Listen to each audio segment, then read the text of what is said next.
bukan kita melawan orang baca Al-Quran, bukan. Malah justru kita sangat bersyukur, berbahagia melihat anak remaja, milenial atau generasi Z baca Al-Quran. Itu bagus sekali. Tapi tempatnya dan niatnya apa?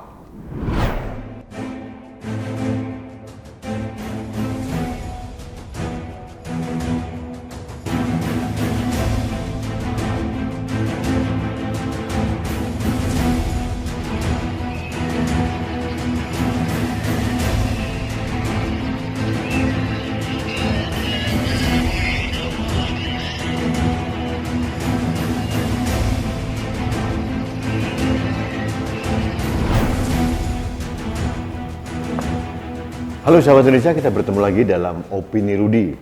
Sahabat Indonesia pernah dengar istilah flexing, pamer harta para sultan kresirit yang ternyata sebagian palsu? Nah, ini sudah banyak diulas oleh beberapa media. Ternyata pamer ini bukan monopoli orang-orang yang dodol pikirannya, yang sok kaya, tidak mempunyai empati untuk rakyat Indonesia. Ternyata di Malioboro, tepatnya jalan utama di Malioboro di Yogyakarta, sekelompok orang, konon katanya kader PKS, konon saya tidak tahu, tiba-tiba pamer baca Al-Quran di sepanjang jalan Malioboro. Nah, pertanyaannya, apa tidak boleh baca Al-Quran? Wah, bagus sekali. Bukan hanya boleh, tapi sangat bagus sekali. Apalagi kalau niatnya adalah ingin mempelajari kitab suci Al-Quran dan akan mengamalkannya dalam kehidupan sehari-hari. Intinya bukan baca Al-Qurannya penting atau tidak, boleh atau tidak, tapi niatnya. Kalau niatnya pamer di pinggir jalan, buat apa? Apa bedanya dengan orang yang pamer sholat di pinggir jalan atau di tengah jalan? Apa bedanya? Ibadah kok dipamer-pamerkan. Baca Al-Quran yang seharusnya sangat sakral, kok malah ada kepentingan politik? Ada apa sih? Perlu nggak sih dilakukan seperti itu? Nah, karena ini konon dilakukan oleh kader-kader PKS, saya menduga ini kepentingan politik. Dan kenapa ada di Jogja? Ini benar-benar mereka sudah head to head untuk melawan budaya Nusantara. Jogja itu adalah pusat dari kebudayaan Jawa, selain Solo. Dan mereka sedang melawan, mempertontonkan di kota budaya yang bernama Yogyakarta. Artinya, kekhawatiran saya bahwa infiltrasi kaum-kaum pro khilafah yang ingin mengarabkan Indonesia itu bukan sekedar kekhawatiran kosong. Yang ingin mengislamkan Indonesia itu bukan kekhawatiran yang terlalu halusinatif. Ini kenyataan. Mereka sudah bergerak. Mereka melawan budaya asli Indonesia. Apakah kita harus diam saja? Saya harus mengatakan, saya sebagai pegiat budaya harus melawan upaya itu. Bukan, sekali lagi, bukan kita melawan orang baca Al-Quran, bukan. Malah justru kita sangat bersyukur, berbahagia melihat anak remaja, milenial atau generasi Z baca Al-Quran. Itu bagus sekali. Tapi tempatnya dan niatnya apa? Apakah ada kepentingan politik? Kepentingan untuk memberangus budaya? Kalau niatnya murni beribadah, kenapa harus di jalan raya besar di pusat jalan Yogyakarta, Malioboro? Ini kan show off. Apa bedanya mereka dengan flexing yang dilakukan oleh grassroots palsu itu. Apa bedanya? Ibadah kok dipertontonkan gitu. Untuk apa?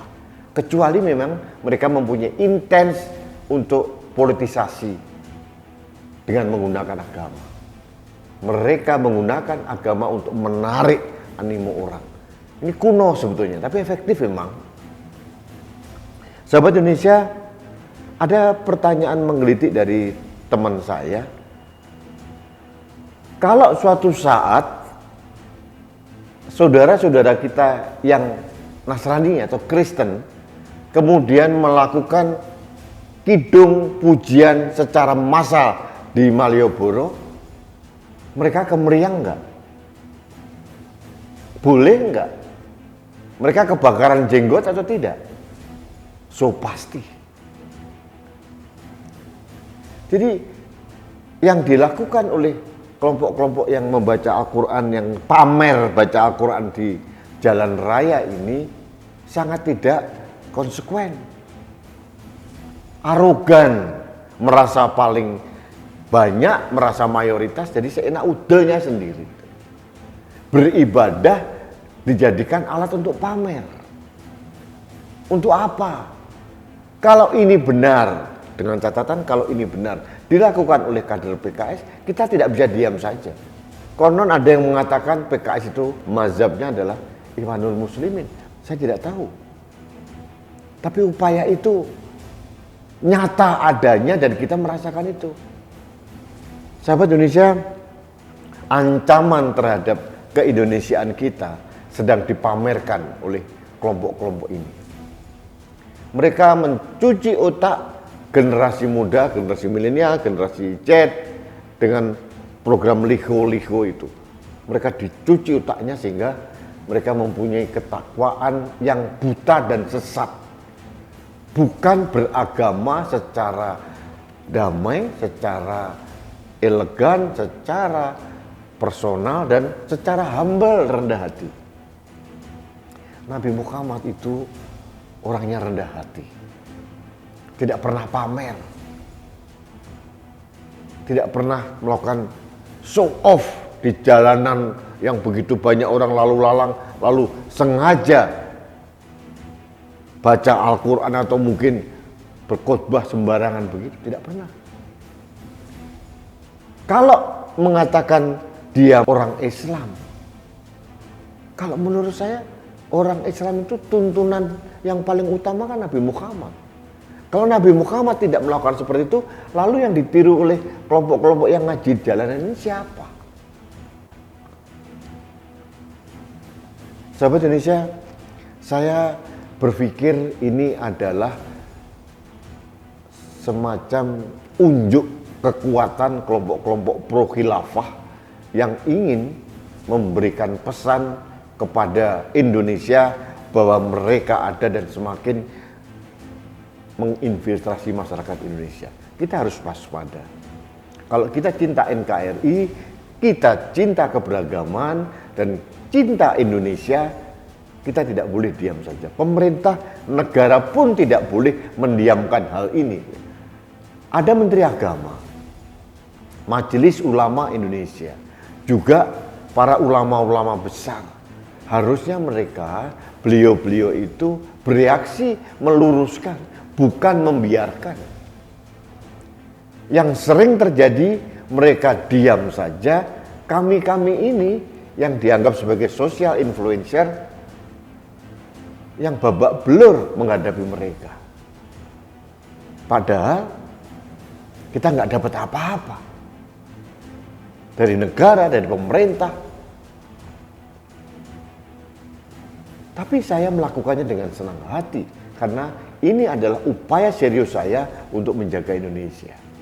Jangan sampai Indonesia kita ini dikuasai oleh kelompok-kelompok yang suka pamer ngaji, pamer baca Al-Quran di pinggir jalan begitu. Jangan sampai. Demi anak cucu kita, demi Indonesia kita, jangan sampai mereka dibiarkan merajalela. Baik, sahabat Indonesia, demikian opini saya terkait dengan pamernya ngaji kelompok-kelompok yang konon katanya dari PKS di jalan utama Yogyakarta yaitu Malioboro, dan ini sinyal kuat yang harus kita tangkap dan kita respon dengan hati-hati bahwa mereka ada dan sedang merajalela. Kita harus berbuat sesuatu untuk menyelamatkan negeri kita. Baik sahabat Indonesia, terima kasih Anda telah mengikuti opini saya hari ini. Sampai bertemu lagi dalam opini Rudi selanjutnya. Salam satu Indonesia, salam budaya Nusantara, salam toleransi, salam sehat untuk Indonesia. Saya Rudi SK.